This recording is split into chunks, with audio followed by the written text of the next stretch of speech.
Nakasave kasi tayo ng 3 minutes sa biyahe. Mas malapit kasi pag dito tayo dadaan. Medyo mahirap na po daan. At sa una, dito, gaya niyan. So, wala kasi ilaw. Dito yung mga ilaw dyan. Kasi nasubukan na rin namin noon na naligaw, lumabas kami. Isang kotse, sumunod ako. Tapos may isang motor din sa likod ko. Tapos tinanong ko pa yung rider kung dito yung daan. Sabi niya oo. Tapos yung nauna siya, sinundan ko. Yun pala mali. Naligaw kami. Buti na lang may mga tao dun sa taas ng dun sa kalsada. So pinabalik kami at tinuro yung tao. Pero dahil ilang beses na rin tayo dumaan dito, so kapit na rin kung magagaling ka ng San Nicolas going to Sarat, dito yung pinakamabilis na daan. So tingnan nyo naman tong dinadaanan natin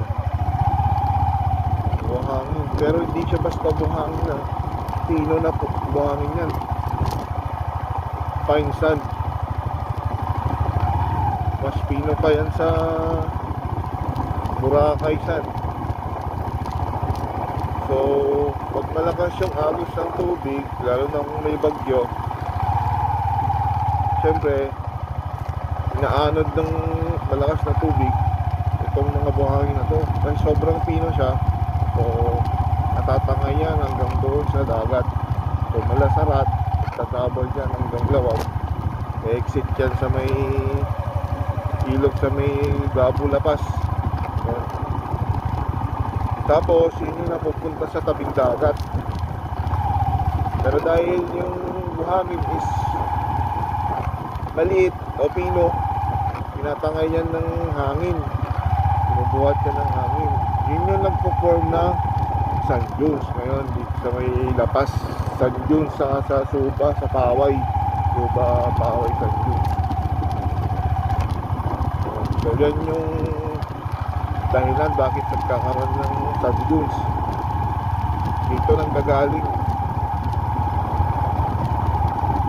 Siyempre galing sa bundok din talaga yung mga buhangin, mga bubagal sa bundok.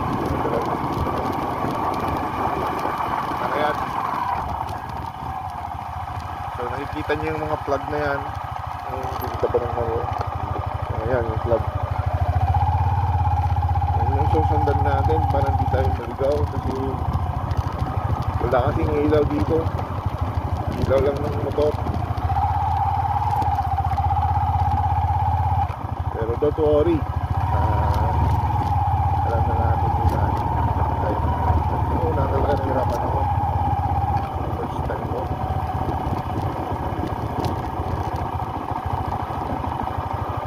Yun o, may plug.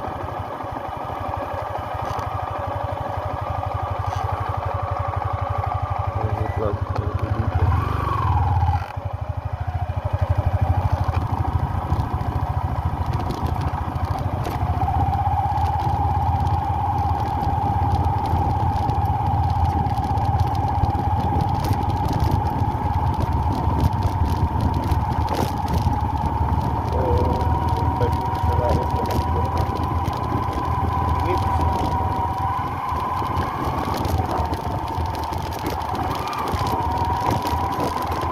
Galing ako ng Bigdig, dito na ako kumaan.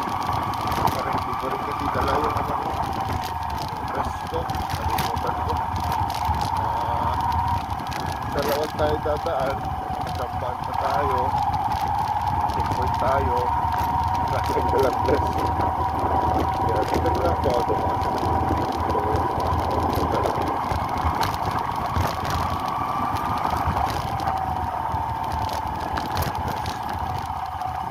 Sayang din yung 500.